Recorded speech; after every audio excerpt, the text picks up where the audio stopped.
Hey guys, welcome back. It is Ice for Drinks Along. You've tuned into kind of just a little chat. Nothing major. Don't start worrying about anything. Um I wanted to go over some stuff that I've read recently about the Carnival Cruise Line and what's kind of been happening there. Um I really enjoy cruising.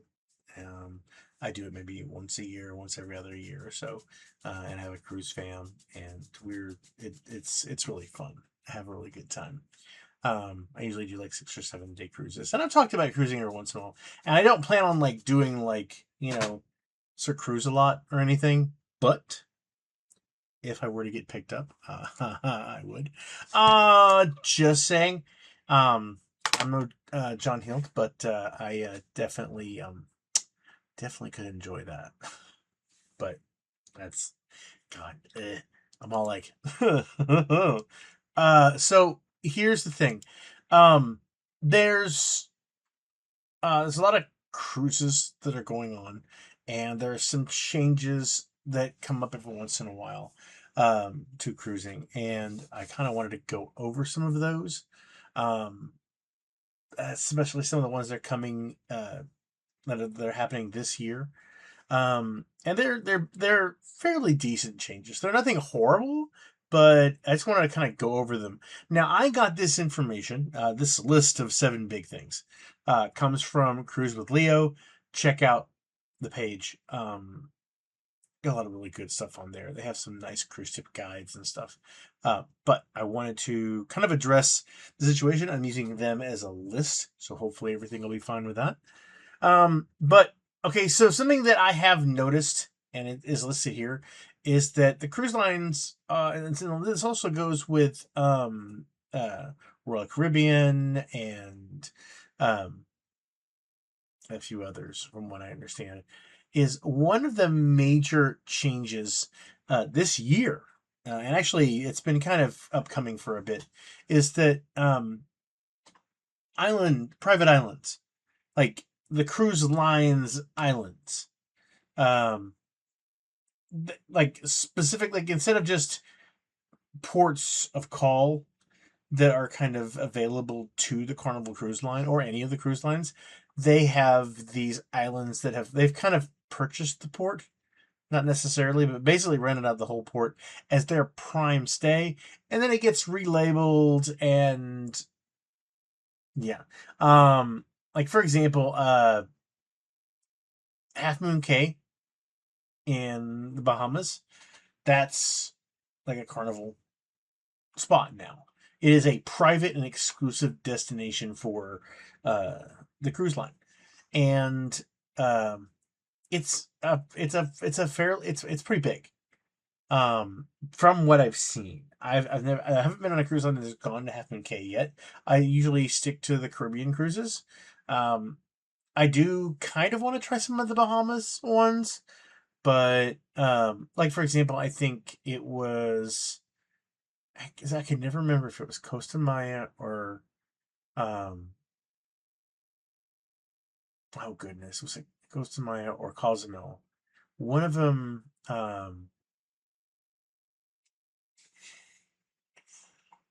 you can't do anymore because Royal Caribbean kind of runs it. Like for example, now there's the Roatan, which is one of the ones that I'll be going to again. I've already been to it before. I think it's, let's see. Leo says Carnival has refreshed its Rotan destination, now branded as Ilsa Tropical. I haven't seen it labeled that, but um, I went one year, and um, there was construction going on. There's the main port, and then off in the distance there was this thing. I even drew a picture of it. Um, and yeah, no, it's. I knew that if when you go again, this is going to be bigger and huger. So kind of excited about that. There's really good bars, like swim up bars, from what I understand, up in Rotan. There's this main restaurant on the main drag that when you come in that is very popular, at least when I was there. Um, and this is just something that they've been doing. There's destinations. I think it's called. Let's see, their Paradise Collection, which includes places like Celebration Key, Relax Away, Half Moon Cay, and Tropical. I want to go Ilsa Sorna. Not Ilsa Sorna! Or Nebula. Those of you who know, no. But that's something that's been coming up, and it's making the stops specific for Carnival, which I can see is probably going to be a little bit better. They'll be in a bit more control of the stuff that goes on there, and yeah, that'll be kind of good for, not for individuals like who do excursions that are not Carnival based, because if Carnival's kind of running it, then what are you going to do? I'm not sure if it's going to hinder those places of business that are doing those other things. So we'll just have to wait and see on that. But basically, some of the stops are going to be specifically tailored to Carnival Cruise Lines. Same thing goes with any of the other cruise lines. Okay, so the second thing that Leo lists is new ships and sailings. It even starts with the Carnival Jubilee. Now, it started to sail out. It's been sailing out of Galveston, and the itineraries are the Caribbean and the Bahamas for the Jubilee. I am very, very excited. We're doing another Caribbean one. I do, in the future, want to do a Bahamas one. Because like the two, the I've only, like I said, I've just been on the one, and I kind of want to try the other as well. Some sailings also include Carnival's newer private destination, Celebration Key, which I've never been to, and I keep hearing about it. But whenever I pick a cruise line with some of my friends, it's never one of the ones on there, like Relax Away and Half Moon Cay. I've never been to any of those, so it might be fun to do. Carnival Dream is also part of the 2026 schedule with longer Carnival Journey cruises, which is kind of neat. They do have like 10-day cruises too. I don't know. I want to. I don't know. Like financially, like you spend money when you're on the cruise. You spend money on the cruise, like to get on the cruise, and then when you're on the cruise, and then you're off for that time period. And the thing that people don't talk about on vacations is that while you're off on vacation, bills still need to get paid. So when you get back, bills need to be paid. So you're out that money unless you have vacation time, which is kind of the way I've sometimes I do get the pay depending on if I haven't used up all like sick days and vacation days by the end of the year. Because normally I will do the Carnival cruises towards the end of the year, mostly for the holidays and stuff. Kind of get out of the house and stuff. They've got some big ships coming up in their future class called the Excel class ships, and I believe that they're bigger, and they'll be coming out in like 2027, 2028. Sorry. Carnival Tropical and Carnival Festival. I am very interested in checking out those boats, ships, whatever. Sorry. Vessels. So it's not just it's in the future, and it's definitely options that I am looking forward to. I am definitely looking forward to it. There's also more choices, more ports when you do longer ones. Okay, so the ships are very, very nice. I've been on at least 4 different ships. This will be the first time that I'll be going back on the same ship, and I had so much fun on the Jubilee. I took a sushi class. I got the drink package and just enjoyed the Red Frog pub, the bar. Uh, it was really nice. So yeah, I enjoy the drinks, and what I also enjoyed was the fresh dining and entertainment. I don't partake much of the onboard entertainment when I go. I do kind of get around the tertiary, and I will check out like a comedy show, which I've done them just the once, but it's nice to just kind of sit down and watch them on stage whenever they're practicing and rehearsing for shows, and that's always kind of cool too. The food places, there are dining places now, like on the Lido deck. There were more places open for food. Like the Blue Iguana was like they did a bar, but now it's more of a cantina where there's like burritos and tacos, and there's going to be some nacho bowls. Not on every sailing, from what I understand. John Hill had mentioned something about this. Like the topic of the conversation was it's gonna be on all sailings, and he's just like, I never said that. But by the way, I'm doing a painting right now. If for those of you who know what this is, uh, uh, if you know, you know. I got a little too flamboyant with my hands. The idea is like because it's on the main dining. Like you come out of on the Lido deck and there's fresh food. There were dumplings. Dumplings were awesome. But there's so much food and it's just closer to you than the main dining and the buffet areas. And there's like on Lido deck there was chicken. There was if you go above Lido deck, one deck above, there was the guy's bar. That it's just so much good food.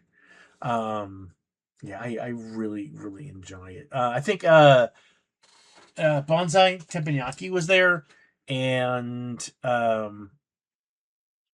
the cantina had like there's a buffet, there's pizzas, the soft serve ice cream is there.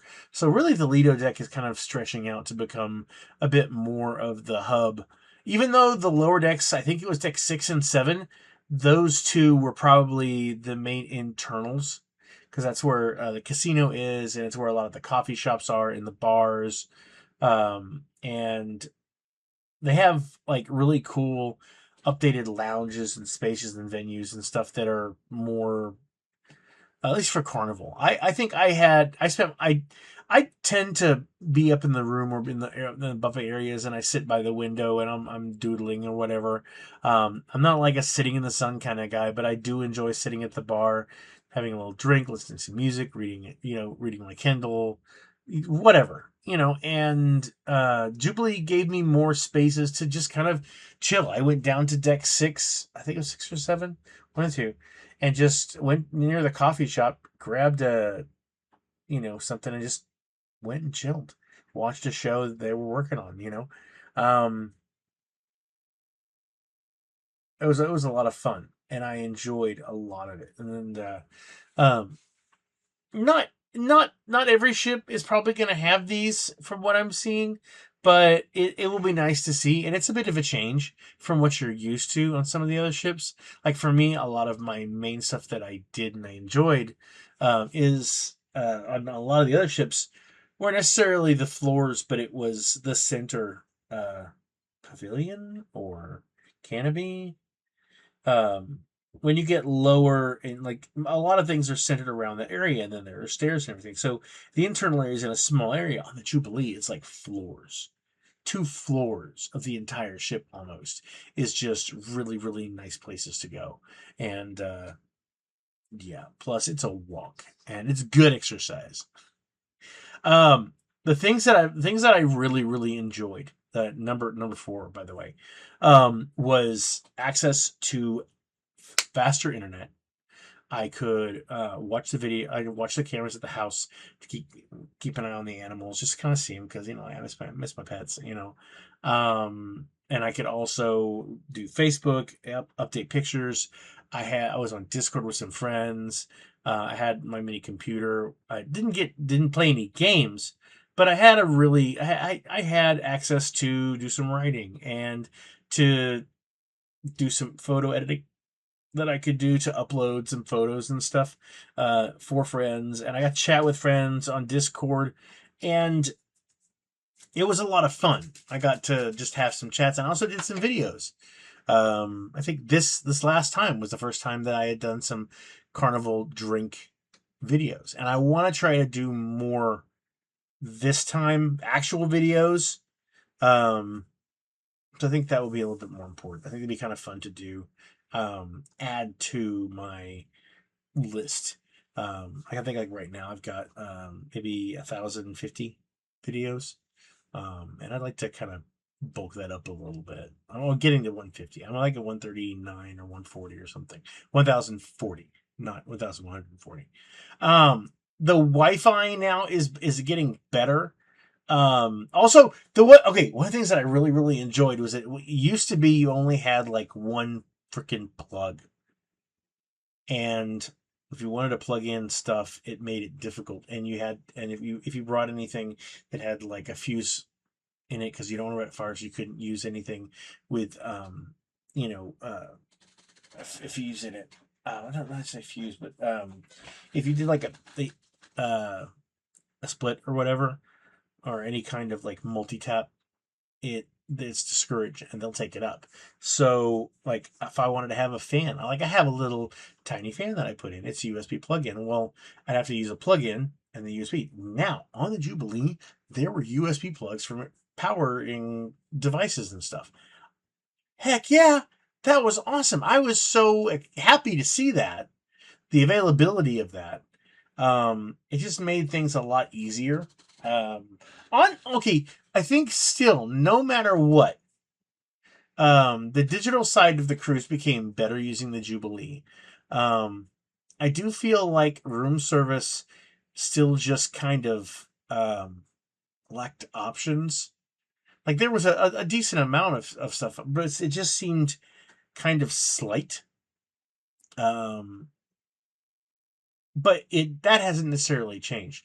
But I feel like viewing it and getting an idea of what's going on, um, using your phone apps and stuff like that, it could be still a little bit better. But I think, from what I understand, it's getting better, and it's just exciting to see the more tech positive, you know. One of the other changes is a greener and cleaner cruises. They're working on environmental goals and greenhouse gas intensity, stuff. Different strategies. Like I saw a lot more, um, like things were a bit more cleaner, and I mean not necessarily that they were dirty, but like uh, you didn't see, like when you're outside the boat, you kind of can view it, everything, and everything seemed very sleek. From what I heard, they're doing like I mean what Leo's saying here is that these include efficient hull coatings, LED lightings. There were some really amazing lights. On the Jubilee, there's this section where there's just panels, and then it shows like this fake kind of water thing, and then like you'll see like um, dolphins swimming along as you're walking, and they even had lights that lit the ground in clocks that you could look down and see a clock on the ground and go, "Oh yeah, awesome!" And there were several open monitors on walls that showed where the ship was at the time, or how long it was going to be for the next port, visible to everybody for everybody to see. If you were curious about it, boom, it's there. They even have a miniature version of the Jubilee in a glass case. That was so cool. Um, yeah. Let's see LNG the okay. Carnival Corporation has also expanded the use of LNG capable cruise ships. LNG cruise ships and services, the more LNG capable ships planned, and I guess that's just fuel better. It does burn cleaner than traditional marine fuels in several important ways. So LNG is, but it's not like a perfect solution, but it is a lot better. Not really sure. Let me look this up. Um, LNG, just because I feel like I should mention cruise engines. Okay, so modern LNG cruise ship engines is a dual fuel internal combustion power plant, typically built by manufacturers like Wärtsilä and Caterpillar. That's kind of neat. I have a friend of mine that works at Caterpillar, my buddy Yashoa. that runs on liquefied natural gas and marine gas oils to generate mechanical and electronic energy. These systems significantly reduce harmful air emissions compared to traditional heavy fuel oils. Like the smokestacks going off, like you see them, the big red fins. You don't see a lot of smoke coming out of those anymore. So that's awesome. I mean, I dig that, honestly. Um, let's see. Let's see. You might notice shore power on some ports, newer ships with more efficient systems, and small changes in how ships operate.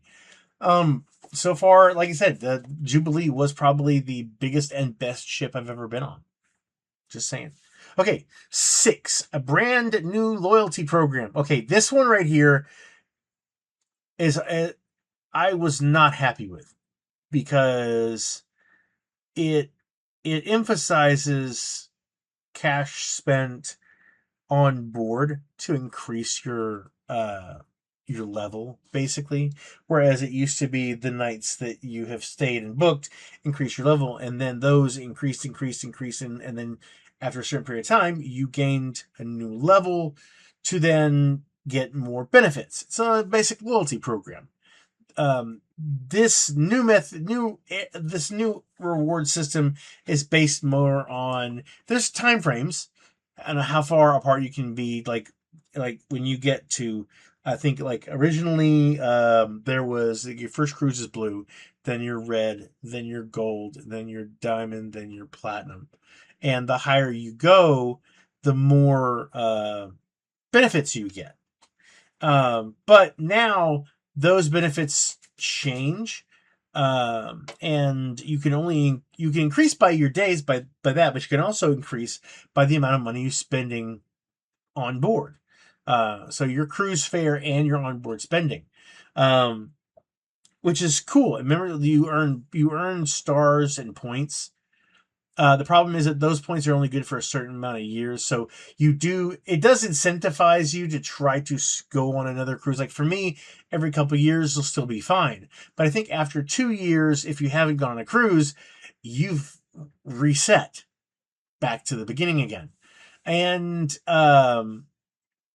that has upset a lot of people, especially those who had like diamond status, and platinum and stuff. Um, Certain existing members will be protected during the transition. For example, guests who already have diamond status by the required cutoff are expected to receive lifetime diamond status under the new system. My question is, can I get lifetime? Is what I'm getting at, is that everybody who's previously getting in the cruises, trying to do cruises, trying to get up to diamond, aren't going to be able to do that, and then it be kept. It's just going to reset after, I think, if you get to diamond, the time frame for a reset is like 5 years, and as long as you go on a cruise, you're still set in that. So that's not too bad, but it doesn't feel like loyalty. It seems like it's okay. It seems like brand loyalty, but it also seems like, hey, there's a penalty if you're not loyal enough.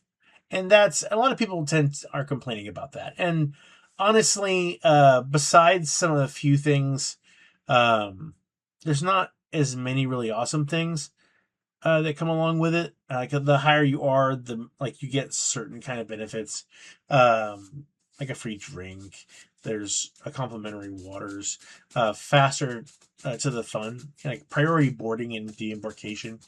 Um, so it's not too bad. Plus, you get like discounts and stuff. So those are also really awesome. But for me, I always liked it because I knew that at some point I was going to be going to the next tier. Every time you have your access card that lets you go into your room and you buy stuff with your card changes color. When I go on the Jubilee in December, I will be gold finally. And I'm very happy about that because, but that'll be if I don't go with a certain period of time after that, I'll just lose my status and it'll send me back down again to red. Because they are getting rid of blue from what I understand. Maybe I'm wrong about that, but yeah. It's it's not horrible, but it's a little frustrating. But it also makes me kind of want to try some of the cruise lines and see what those are about. And it's just a process, and I think they'll figure out what's going to work best. Um, they've also connected like credit card plans for spending and stuff to do with points as well. So I mean, honestly, it could be a really fun year. We're just gonna have to see that how the reward system goes. They're also opening more ports. Like I believe that this year, um, the new port for Carnival, the new actual port itself, is going to be open. It'll be a new place to get onto the ships, basically. And I am very excited to see that because I've been every time I go to the okay, every single time we go to I get to the port, it's different. It's different on how you get in.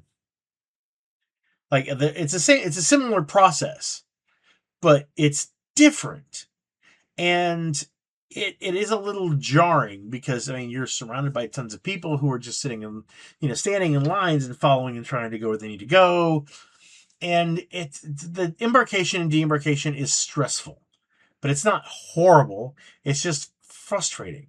Um, there's gonna basically more sorry more ports are going to be open and available.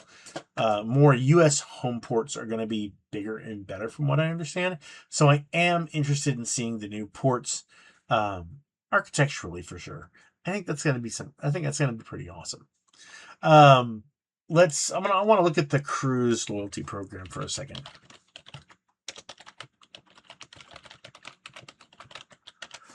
Okay, so this was the thing.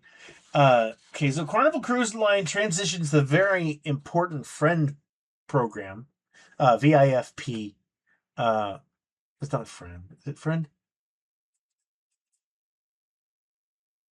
I think it might be Friend. Anyway, uh, into the Carnival Awards program in September of this year. The updated program shifts the lifetime days cruise status, which is what I was talking about, to a spend-based 2-year qualification cycle, earning qualifying stars, 3 stars per dollar spent. So, like, okay, red, and we get a little access card for getting in the ship. Free upon sign up before your first cruise, includes early online check in and member offers. That's awesome. Um, Gold, which is what I will be getting, reached at 10,000 stars. Adds a complimentary beverage and 5+ night stays. So I get a complimentary beverage. Yay. There were other things kind of involved as well for gold. Um, like faster deembarkation, I think. Um, Platinum, when you reach 50,000 stars, adds priority boarding, 2 drink vouchers, and complimentary laundry. I've never used the laundry service on the Carnival, so that might be something that would be kind of neat to try. Um, but once again, also it's like in 2 years it just resets. So if I just can't do it within 2 years, I go back down to red again, and I've got to get like 10,000 like stars. So okay, so here's the thing. Let's take that. So 10,000 divided by 3, that's a dollar amount. I have to spend over 3 grand just to get to gold. Um,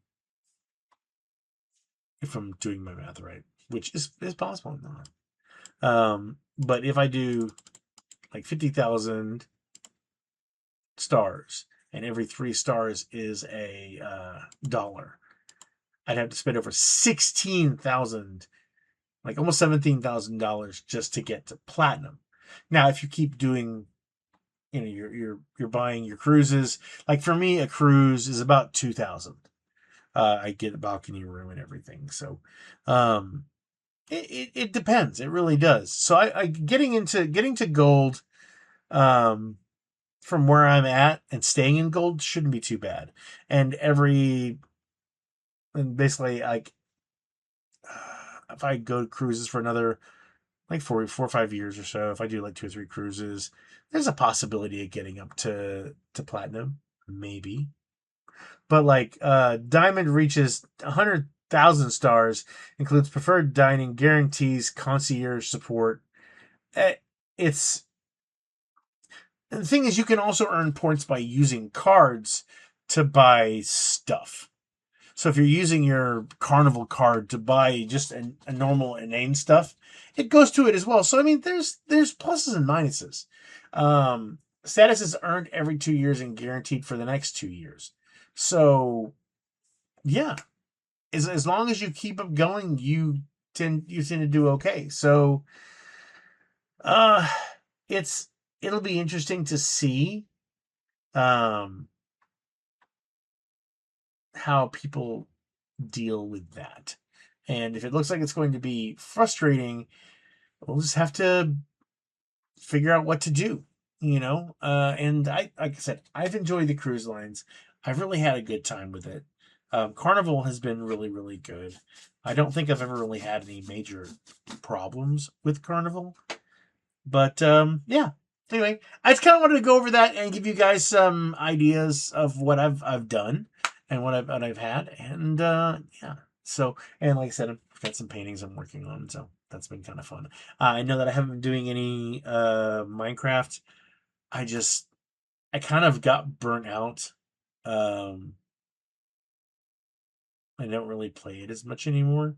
Not that I won't continue to play at some point, but like I just I was having just I've got so much stuff going on now, just with the painting, and I got Merlin I'm dealing with right now, which is Merlin's awesome, but work's been busy, and I've been trying to get around to doing more drinks and everything. So just doing what I can, and yeah.